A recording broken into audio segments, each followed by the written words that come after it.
What is up, everybody? We're going to be going over some common crashes and close calls that typical new riders make. So let's go ahead and watch some of these and go over what happened, and we're going to learn from them. 10% off, discount, link in the description for a Cardo Pack Talk. Ooh! All right, very simple on this one, guys. So we see this. We're riding around, enjoying ourselves. Exactly. The rider focused too much attention on the driver on the left. Yes. So when it comes to planning a ride, position for safety, good space cushion, locate hazardous situations, not a lot of escapes, not a lot of line of sight and everything. So I'd still be a little cautious. No relevant threats, no active threats. So we're still good. So maintain that position for safety. Oh, side of the vehicle. Okay. Locate, right? We assess, is it a relevant threat? Is it going to sneak out? We don't know. So let's go ahead and roll off the throttle. Let's pay attention to our safety. Let's roll off the throttle a little bit here, maybe move over just a little bit to the right, just in case. But here's the thing is that, and I tell everyone this, whenever we see a lot of crashes and especially close calls, somebody like almost gets you, they always look back. They always go like, what the heck, dude? When they're still riding forward, they're like, what the heck? And they look forward and then they either go off because it's a curve, they'll go off the curve or they'll hit something or they almost crash.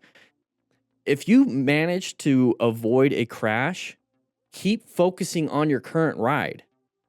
You have to focus on, you already passed it. It's done. It's done. It's done. Focus on your current one. And we have this vehicle right in front of us. How did you shoot? So don't do this.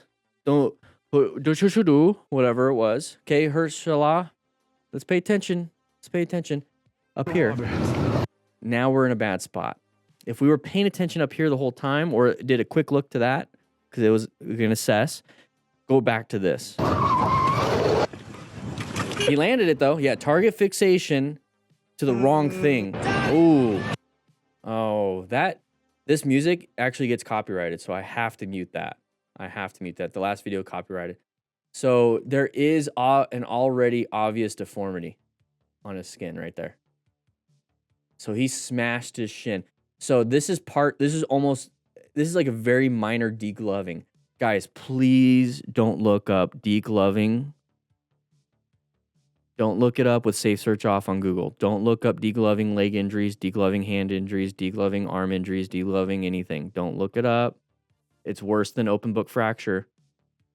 But this is a very minor version of it. So it basically split his skin and it pushed his skin up and it started to deglove it. Now, people get this and don't look it up. They'll rip off their whole skin easy, or it will slice, and then all of this, all the way up to the knee, is basically just flipped open, and that's an avulsion. Don't look it up, but that's very similar to what almost happened. All right, let's take a look. Yep, you got to mute it. We'll turn up the music for you guys. How about that? Yeah, it's quite terrible. I've seen it in real life too. All right, target fixation or panic braking. Let's see, that was a sharp turn. Okay, we're going through this corner right here. It's a sharp turn to the left. You see the chevrons, and we panicked. Hey, we found an escape. I'd rather hit the trash cans than the pole or the fence.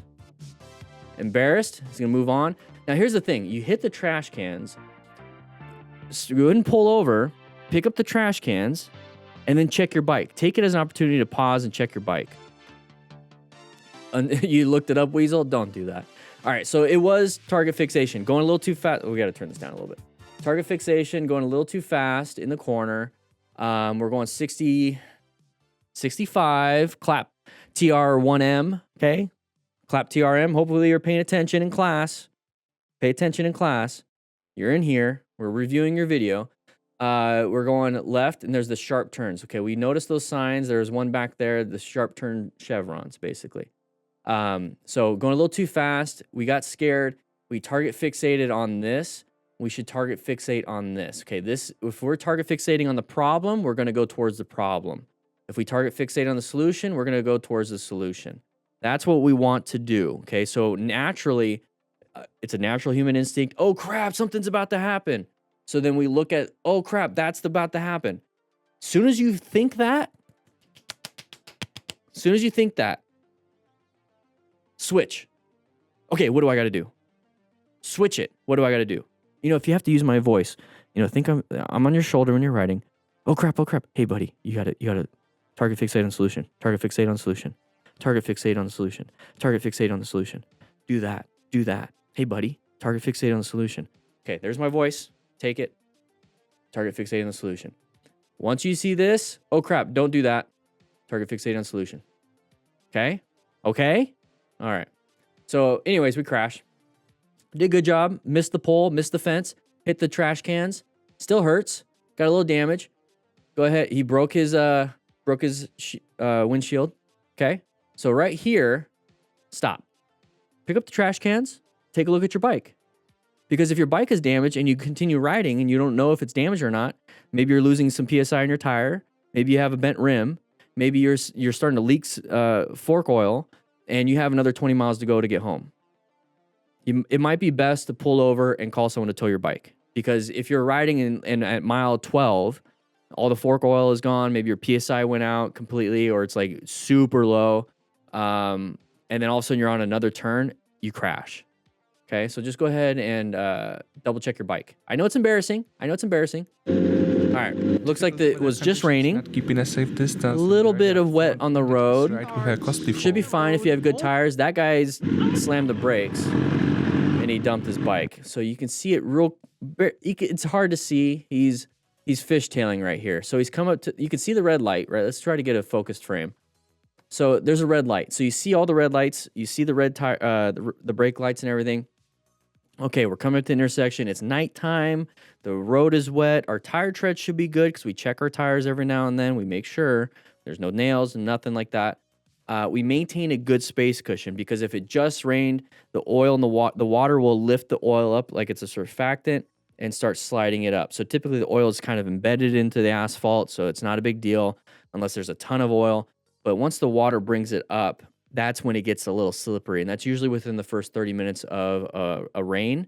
And if the roads are doing well, so here's all the oil in the middle, right? So oil is typically in the middle. There's not a lot of oil, okay? Typically at intersections they are. But the rain and the way the road is designed will take it to the outside. So if we're riding on the outsides near the gutter, that's where we're going to get a lot of debris and oil.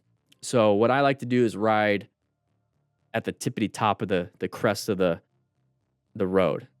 And so he's riding really close. So how can we solve this, right? He's riding really close to that red car. All these cars have to stop because there is a red light. If we're riding really close and we need a little bit more room for total stopping distance in the rain because of all these things that we talked about, right? See you later, Weasel. All these things that we talked about. So maintain a good space cushion, apply the brakes softer and then harder and then harder and harder so that you can do good progressive braking. But maintain a good position for safety because if we're up to here on this side, if we failed to stop in time, we just lane split. That's our escape just in case. Okay, that's just gonna be our escape just in case. So don't be right behind the vehicle, whether it's raining or not. I don't like being right behind the vehicle. I like to be off to the sides anyways, but especially when there's other factors involved like rain, night.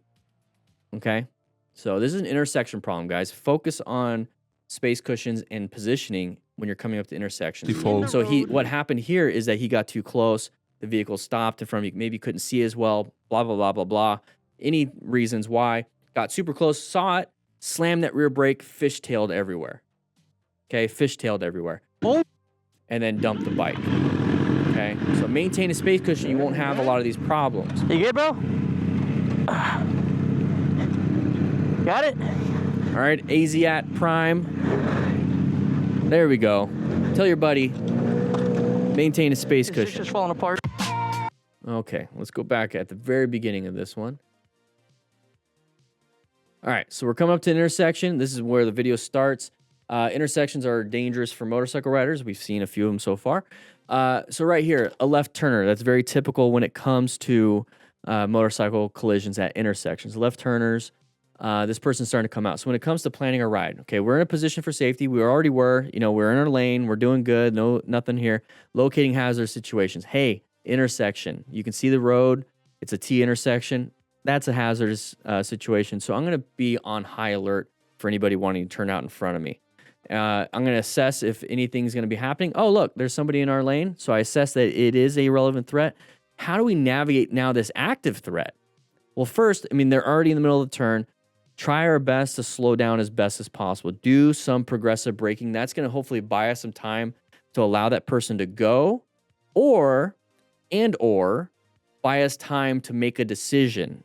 So we see it, we're going to brake to see what's going to possibly happen, look for our escape path.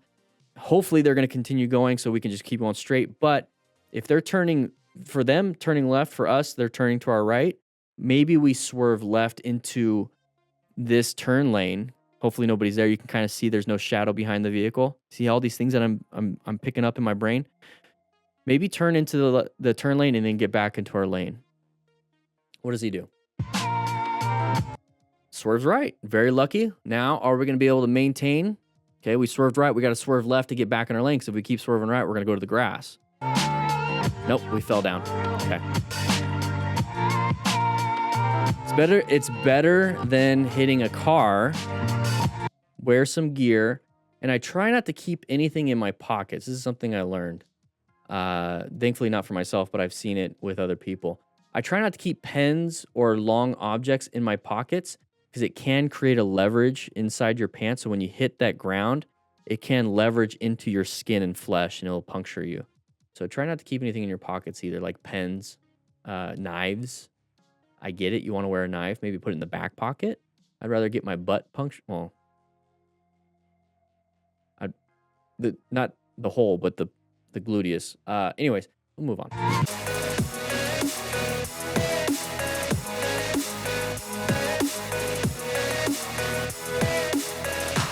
Aww. Okay. So he dumped the bike. Good job with the music. All right, need to change lanes here. Okay, so we're gonna. Okay, Fuzzy in new drip today. Little learner. Here we go. We're coming up. Need to change lanes. Did a mirror check. He's doing a head check. Very good. He's got hopefully a Cardo. Got a phone mount. Okay, so we're going to do a head check. We're going to change lanes. Why are we changing lanes? This is an open lane pattern. We don't want to be stuck behind this vehicle. We see a nice open lane, so we're going to go ahead and switch lanes. Hey, guess what? That's a natural human behavior when we're driving. Open lane patterns. Watch out for cars doing that, too. You know, if you're in this lane over here, and a car might want to switch out in front of you. We see that a lot, but we're doing it ourselves. So don't get mad at car drivers. We do it. So we're coming up to here. We didn't switch lanes, though. We did the head check, and we didn't switch lanes. Now, why is that the case? Well, probably because we're brand new. So when it comes to new riders and anything new, like you're learning to play the keyboard, you're learning to tie your shoes, you're learning to whatever. Everything's broken up into steps. 1, 2, 3, 4, 5, 6, like whatever it is, steps. Okay? Now, he did a step of head check and mirror check. He's doing a check of this. He's doing a check. Oh, crap. I ran out of time to do the next step, which is actually turn. So when you get better and better, it becomes one fluid motion much quicker, just like shifting, right? So you have to roll up the throttle, you have to pull in the clutch lever, you have to shift up or down, release in the friction zone, release in throttle. Those are all steps, but when you get better at shifting, it's real quick. It's easy. You get better and better, quicker and quicker. This is a new rider. This typically happens. So if you're a new rider and you're wanting to shift or you're wanting to change lanes or whatever it is that you're trying to do, give yourself more time for those steps, which means you have to start earlier because nobody else is going to give you time. You have to give yourself time. So give yourself more time, start earlier. And how you can do that is maintain a good space cushion. So use the space cushion for all that time. And the goal is to get better and better and better and better and better. So the amount of time it takes you to shift lanes is actually pretty quick.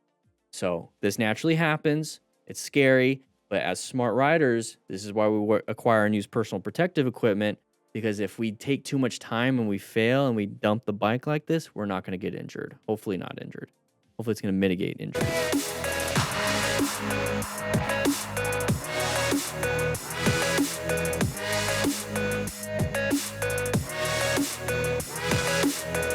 All right, didn't stop, not a big deal, but dumping the bike and having some road rash is not fun. Why did we do that? All right, didn't stop, whatever. So I think what happened here is that we didn't stop, and typically on these 90-degree turns like that, right, you just counter steer a little bit. You just kind of counter steer, cruise through it. I think what he did was direct steered really hard, and he lost traction on that front tire, and it dumped out from underneath him. So once again, you can practice the Smart Rider drills. You're going to learn direct steering, but you're going to learn what your bike can do and the traction that it has. And practice in a parking lot. Grab it. There's a discount, 20% off. Link in the description. You get the digital download with it. So it's, yeah, nice little crash, but Smart Rider drills would help you out tremendously on this, and that's the perfect bike for Smart Rider drills. I would love to have that bike to practice on.